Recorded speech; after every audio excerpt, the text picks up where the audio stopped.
Harvest tayo guys sa ating mga kamote. Ayan. Umuulan kaya maganda na yung talbos. Ating talbusan para mas lalo lumago siya. Ayan. Tingnan yung ganda. Diba? Mukha na tayo. Ayan. Kuhanin natin. Lahat yan kuhanin natin. At kumuha din tayo guys ng talong. Talong. Ayan guys, nakakuha na tayo ng talong. Ito na guys yung pinakulo natin tubig. Ilagay natin ang ating kamote. May oil to guys at saka blends lang to. At asin. Ayan.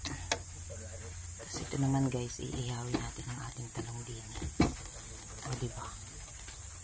Ang ating na-harvest na talong.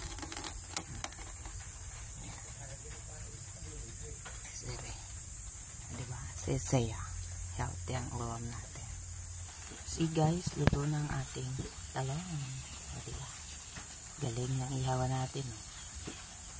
Kuhanin na natin. Next. Natalo na ba? Ba? Ayos pa. Ayan na guys. Next bat. Ayan na guys, ang ulam natin, ang eggplant, ang talbos ng kamote, tuyo or daing, and pie hot spicy fried sardines. Ito yan. May sausawan tayong ito. Calamansi, toyo with kamatis and sibuyas. Ayan ang ating dish for breakfast. And hindi yan mauubos guys, kaya kasama na rin yan ang lunch.